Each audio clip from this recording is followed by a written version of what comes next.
they speak in this particular dialect is, it comes from an anti-colonial place. It comes from a place of wanting to disrupt the English language, of turning and twisting everything, particularly as a transgressive act.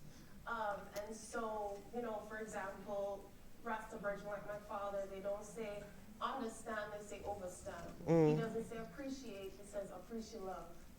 My father takes it even further. He doesn't say continually, he says itinually. And so he changes all the words like this. And similarly, they'll say me, they say I and I, or I man.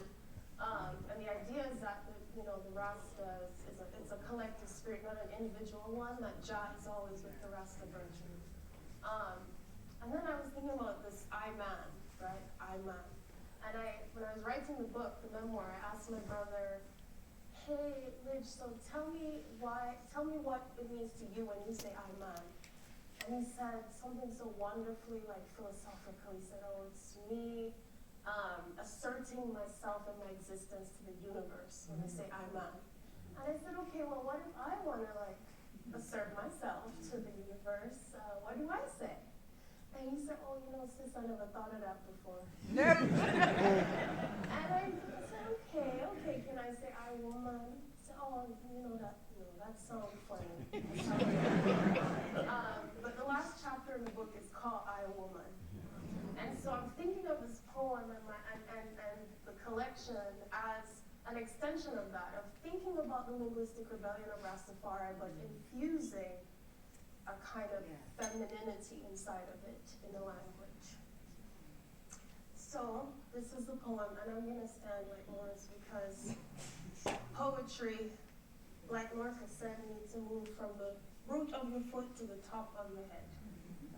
This is Planet Dread. Dread not I. Dread from the sea I was drawn, I blue as dread, tender dread, talent as our future dread. Dread the constellation I was born under, dread I slept under, dread the waves of history blustering red. Dread my mother's calm, dread the harpy song. Dread she nursed me, dread she named me, dread my girlhood on the sugar cane, dread the hurricane. I was a child of dread, a song of dread, dread pressed into my palm like the blessed herb. A divine dread, Rastaman said. Before I could speak, there was dread. Before I could stumble, dread roamed the shore of ghostly spume, dreadless thread of the woman I'm erasing, dread my one coastline crumbling to sea rise to abyss. Dread my dead tooth I'm making the veil, dread the ointment I dread, the wound I dread, the whale I dread, the jonquil's I, smoke of black clouds heralding only dread. Skirmish of youth, my constant banner of dread, dread at the home, dread to the bone, my father dangling his guillotine of dread.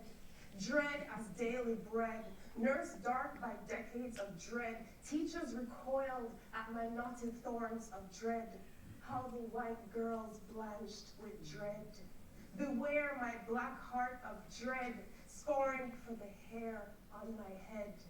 The reckless haunt of my dread, girl born of nothing but salt air and dread. Girl who bore nothing but a vision of dread, such a savage dread, thrum of the Nazi dread, Congo bongo dread. Martyred was the dread, brother, still the dread, blood of my dread, Babylon maiming families of dread, pastors railing against our dread, dread the crown of heavens I wear upon this head. Dread at the root, dread of the fruit, sister of the dread, daughter of the dread. First woman giving birth to her dread, a gorgon